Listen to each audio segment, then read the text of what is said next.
Hello दोस्तों, मैं हूं गौरव एंड पिछले वीडियो में अपन ने ये एक प्रोग्राम बनाया था, ये एक शेल स्क्रिप्ट बनाई थी, राइट, नॉट ऑपरेटर के बारे में। इस वीडियो के अंदर अपन बात करने वाले हैं एंड ऑपरेटर के बारे में, ठीक है। तो ये क्या होता है पहले ये देख लेते हैं। तो यहाँ पे आप देखिए कि आपने यहाँ पे ये जो कंडीशन दी है ये केवल एक कंडीशन दी है। सपोज मैं आपको बोलता हूँ कि आपको मल्टीपल कंडीशन देनी है और जब सारी की सारी कंडीशन ट्रू हो तो ही आपको ये इफ वाला एग्जीक्यूट करवाना है। तो आप ये चीज कैसे करोगे? तो उस केस में आप यूज कर सकते हो एंड ऑपरेटर को। चलो पहले तो मैं आपको टर्मिनल पे दिखा देता हूँ उसको यूज करके, ठीक है।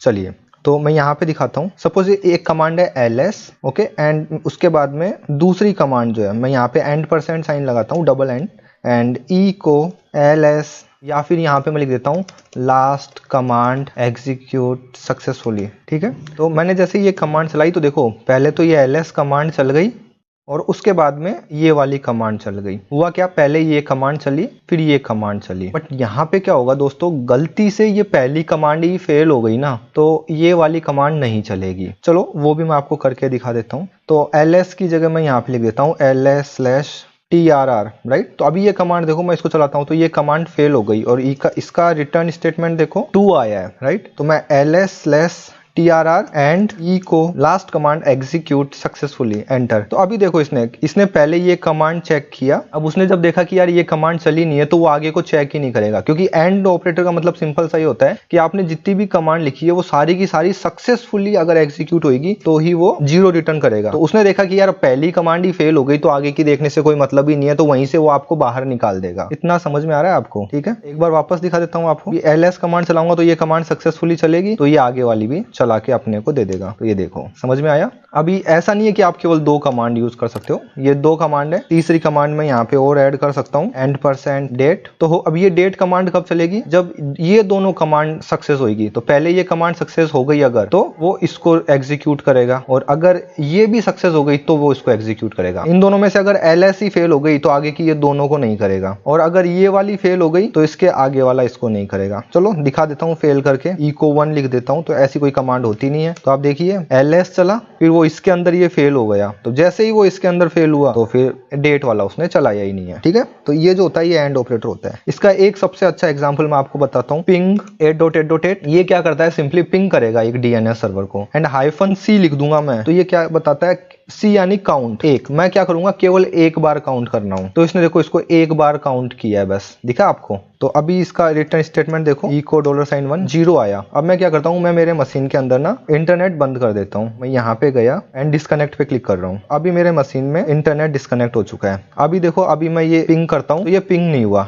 नेटवर्क अनरीचेबल आ गया। अब देखो मैं इसको कैसे यूज कर सकता हूँ। अगर ये कमांड सक्सेस हो चुकी है तो and % echo internet working fine. तो अभी आप देखो, बट अभी ये जब चली नहीं तो इंटरनेट चला ही नहीं अपने। अब इंटरनेट नहीं चला तो ये आ गया। ये सिंपली इस कमांड का एरर है। और मैंने आपको बताया कि अगर आपको ये चीज हाइड करना है तो आप उसको dev/null पे रिडायरेक्ट कर सकते हैं, बट एनीवे वो आप कर लीजिएगा। मैं आपको केवल एंड ऑपरेटर के बारे में बता रहा हूँ। एंड अब जैसे ही मैं यहाँ पे उसको वापस कनेक्ट करता हूँ तो अभी मेरे मशीन के अंदर इंटरनेट वापस स्टार्ट हो चुका है। तो अभी आप देखो इंटरनेट वर्किंग फाइन। और वो चीज भी मैं आपको बता देता हूँ, /dev/null। अभी आप देखिए इंटरनेट वर्किंग फाइन। अगर इंटरनेट नहीं चलेगा तो एरर दे देगा, एंड ये जो चीज है ये इसको प्रिंट नहीं कराएगा। चलो अब इसका एक प्रोग्राम बना लेते हैं अपन। तो पहले तो मैं एक फाइल बनाता हूं, ठीक है।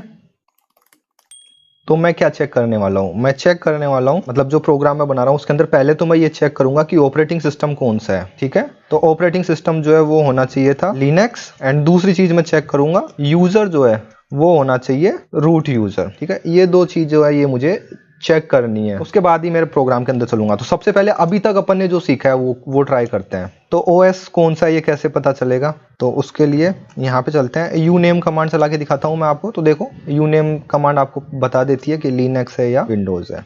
ये चीज मैं आपको बता ही चुका। uname, या फिर और ज्यादा इसको सिंप्लीफाई करने के लिए OS name = uname, राइट, या फिर OS टाइप। तो इस कमांड का जो आउटपुट आएगा वो इस वेरिएबल में जाके स्टोर हो जाएगा, $OS_type। अब आप इसको, ये जो है ये लिनक्स में देखो आप, ये जो आ रहा है ये L कैपिटल आ रहा है, तो आप इसको स्मॉल अपर में कन्वर्ट कर सकते हो, वो मैं आपके ऊपर छोड़ रहा हूँ। Linux then and 5। अब आप क्या कर सकते हो, देखो मेरे को यहाँ पे इस प्रोग्राम में आपको दो चीज बतानी है, एक मेरे को नेस्टेड इफ कंडीशन भी बतानी है। तो पहली कंडीशन ट्रू हो गई तो उसके बाद में ही मैं यहाँ पे आऊंगा echo your operating system is Linux. मैंने इसको सेव किया एंड मैं इसको एग्जीक्यूट करवाता हूँ। पहले तो chmod +x ./if and operator .sh। तो देखो your operating system is Linux, ये प्रिंट हो गया। मैं क्या चाहता हूँ कि मैं इसको यहाँ पे इसको हटा के मैं यहाँ पे दे दूँ वापस एक और इफ कंडीशन, और उसमें मैं क्या चेक करूँ कि यूजर जो है वो कौन सा है। तो उसके लिए मेरे को यूजर आईडी चाहिए होगी, user ID. User ID simple क्या, आपको यहाँ पे देखो मैं इको करवाता हूँ, इको $UID। तो ये 1000 आई है, राइट। ये जो 1000 आई है ये आई है गौरव यूजर की। अभी मैं रूट यूजर से लॉगिन होता हूँ, sudo -i। तो अभी आप देखिए मैं यहाँ पे रूट यूजर से लॉगिन हो गया। अभी मैं आपको सेम दिखाता हूँ इको $UID। ये UID क्या है, ये एक सिस्टम डिफाइंड वेरिएबल है जिसके बारे में अपन ने प्रीवियस वाले वीडियोस में बात कर चुकी है। तो ये देखिए 0 आई है, तो रूट यूजर की जो UID होती है वो हमेशा 0 होती है। तो आप क्या आप चेक कर सकते हो $UID = -EQ 1000। अभी ये वापस एक इफ कंडीशन स्टार्ट हुई है, देन एंड 5। तो अभी आप देखिए होगा क्या। सबसे पहले अपन ये कंडीशन चेक करेंगे। ये कंडीशन चेक करते हैं, अगर ये कंडीशन ट्रू हुई तो ये देन और ये 5, तो इसके अंदर वाला जो ब्लॉक है वो रन होएगा अगर ये कंडीशन सही हुई तो अब इस अंदर वाले ब्लॉक के अंदर भी मैंने वापस एक इफ ब्लॉक लिख दिया है। तो ऐसे आप नेस्टेड लिख सकते हो, कितना भी लिख सकते हो। Echo user is root user and OS is Linux. अब जब ये दोनों कंडीशन ट्रू होगी तो ही ये प्रिंट होगा, क्योंकि पहले ये कंडीशन चेक होगी, फिर ये कंडीशन चेक होगी एंड उसके बाद में यहाँ पे आएंगे अपन। चलिए तो पहले तो मैं बिना रूट यूजर के ट्राई करता हूँ ./and if ऑपरेटर। तो देखो यहाँ पे हुआ क्या है, यहाँ पे मैंने 1000 लिखा है, जो गौरव यूजर है उसका जो आईडी है ये 1000 है, इसलिए ये यहाँ पे ये कंडीशन ट्रू हो गई। अब मैं इसको 0 कर देता हूँ क्योंकि मेरे को रूट यूजर से चेक करना है। अब देखिए आप ये कंडीशन फॉल्स हो जाएगी क्योंकि गौरव यूजर की जो आईडी है वो 1000 है, ना कि 0। अब मैं क्या करता हूँ, यहाँ पे रूट यूजर से लॉग इन होता हूँ ./if ऑपरेटर .sh। तो पहले तो मेरे को इस डायरेक्टरी के अंदर जाना है ./if and operator .sh। And ये देखिए तो अभी क्या है, कभी भी आपको स्क्रिप्ट में कोई ऐसा चेक लगाना रहा कि आपका जो यूजर है वो हमेशा रूट यूजर ही होना चाहिए, ऑपरेटिंग सिस्टम लिनक्स ही रहना चाहिए। अभी के केस में लिनक्स लिखा है, बट हो सकता है आपको आए कि भाई ये स्क्रिप्ट जो है ये उबंटू में चलेगी, ये ओनली फेडोरा में चलेगी, तो ऐसी भी कंडीशन आ सकती है। तो अभी आप देखिए ये लाइन आप कब प्रिंट करवा रहे हो, जब ये दोनों कंडीशन ट्रू हो रखी है, ये वाली भी और ये वाली भी, राइट।